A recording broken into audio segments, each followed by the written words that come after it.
Welcome to Fire by the Fire. We're going through the book of Acts to see what it is we should be doing as the church.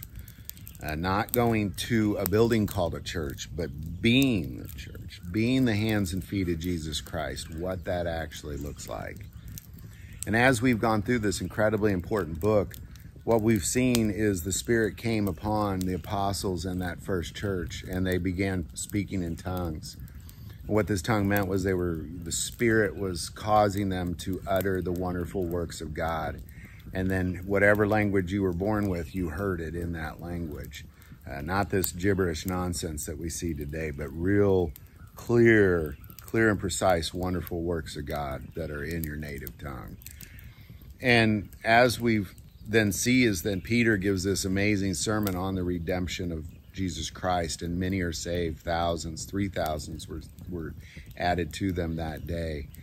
But there's a lot going on there, and I think that it's very important as we look at, well, what is the church today doing compared to what this church did in that moment? Because what happened was Peter gave a sermon, and they were cut to the heart, and then they repented and were baptized. And most churches today would say, well, we do that. But then that's kind of where it all ends. And there's so much more that takes place. It's this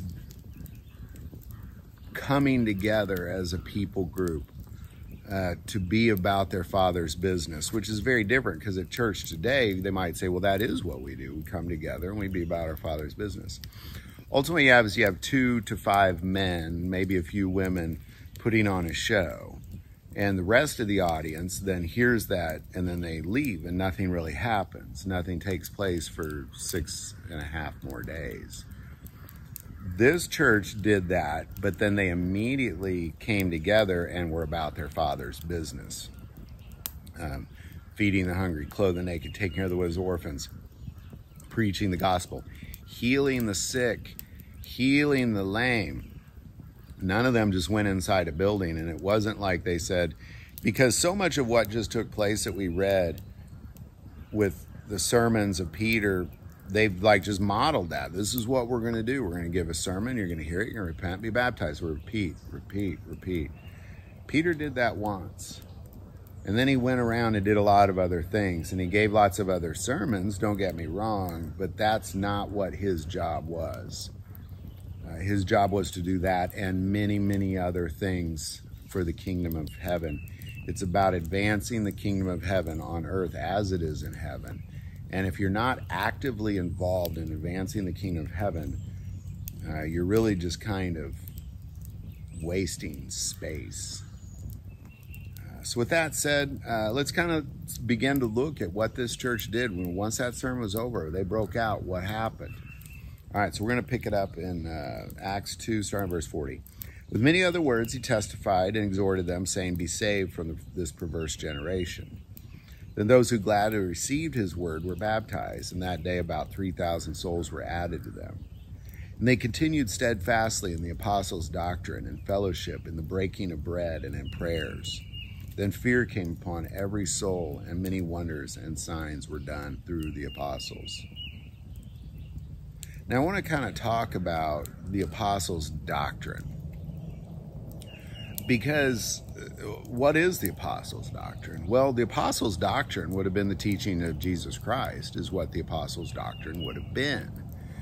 And we could say, well, okay, well, what was that? Well, you can go back and you can read what it was Jesus said and taught them specifically to the apostles.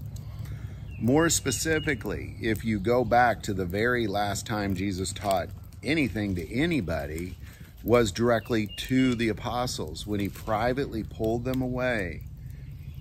If we go back to Matthew 24, it says this in verse 1, then Jesus went out and departed from the temple, and his disciples came to him to show him the buildings of the temple. And Jesus said to them, do you not see all these things? Assuredly, I say to you, not one stone shall be left here upon another that shall not be thrown down. Now, as he sat on the Mount of Olives, the disciples came to him privately, saying, tell us, then will all these things be? And what will be the sign of your coming and the end of the age? And then Jesus goes on to really show them what it'll be like when he returns. Now, ultimately, this is an important part of this doctrine. You know, if you were to say, well, what's the doctrine of the apostles? I mean, you could go for 50 years teaching what that doctrine would be. But Jesus in this moment told them about his second coming because there's a job to be done. He kept saying, well, I'm returning because there's work to be done. Advance the kingdom of heaven. There's work to be done. There's work to be done. There's work to be done. There's work to be done. Here's what it's going to look like when I return. There's work to be done. And then he says this in 24:45. Who then is a faithful and wise servant, whom his master made ruler over his household to give them food in due season? Blessed is that servant whom his master, when he comes, will find so doing. This is a doctrine of the apostles right here. This is one of the biggest doctrines of the apostles right here, because what Jesus is saying is, take care of each other until I return. Love one another until I return. I will give you what you need, apostles, but you better do well with it. Now, I'm gonna read this again. Who then is a faithful and wise servant, whom his master made ruler over his household to give them food in due season? Blessed is that servant whom his master, when he comes, will find so doing. Now let's go back to Acts here. Then those who gladly received his word were baptized, and that day about 3,000 souls were added to them, and they continued steadfastly in the apostles' doctrine and fellowship, in the breaking of bread and in prayers. Then fear came upon every soul, and many wonders and signs were done through the apostles. Now all who believed were together and had all things in common, and sold their possessions and goods, and divided them among all as anyone had need. So continuing daily with one accord in the temple, and breaking bread from house to house, they ate their food with gladness and simplicity of heart, praising God and having favor with all the people. And the Lord added to the church daily those who were being saved. So here what they did was they took all their possessions, literally, and they put them together collectively. They didn't give them to Peter. Let's be very clear on that. They didn't take all their possessions and give them to Peter like we see in the modern church today. They took all their possessions, they put them together collectively, so they are in with one accord. They're all together as one whole group. Again, let me repeat that. They didn't take all their money and go give it to Peter like we see today. They took it and they made it one accord, because today the church, 85% of what you're giving goes to salary. So yes, you're taking all your money and you're giving it to one guy or 5 guys or 20 guys or however big your church is. But you're just giving it to the leaders, and nobody else is really benefiting from that. So now let's go back to Matthew. Who then is a faithful and wise servant? You know, imagine 3,000 plus people all bringing all their possessions together in one accord. You know, this is a significant amount of stuff. And again, they didn't just give it to Peter. They gave it to the church. Let's go back to Matthew 24. Who then is a faithful and wise servant, whom his master made him ruler over his household to give them food in due season? That just took place. We saw that with the apostles in his first church. Blessed is that servant whom his master, when he comes, will find so doing. Assuredly, I say to you that he will make him ruler over all his goods. But if that evil servant says in his heart, my master is delaying his coming, and begins to beat his fellow servants and to eat and drink with the drunkards, the master of that servant will come on a day when he is not looking for him, in an hour that he is not aware of, and will cut him in two and appoint him the portion with the hypocrites.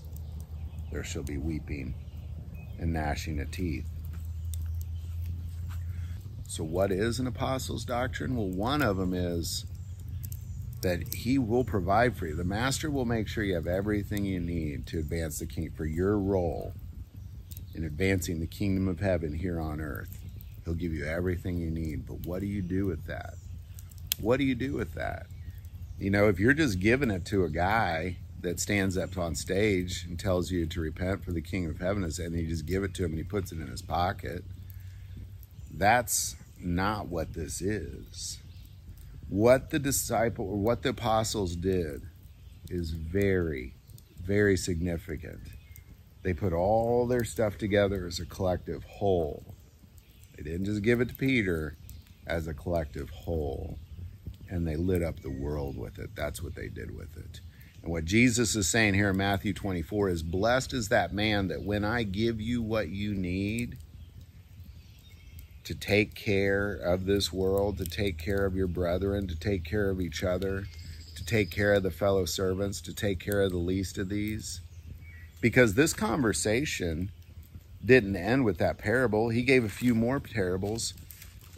And we can, again, we can spend decades on the doctrine of the apostles. But ultimately what he said at the end of this conversation is when he returns, if you're not feeding the hungry, clothing the naked, taking care of the widows, orphans, visiting the prisoners sick, that you actually go to hell. It's what it says. Matthew 25, I recommend you read it all the way to 26. It's his words, not mine. These are part of the doctrines of the apostles, and it's very important. And I just give that example because we're to be servants.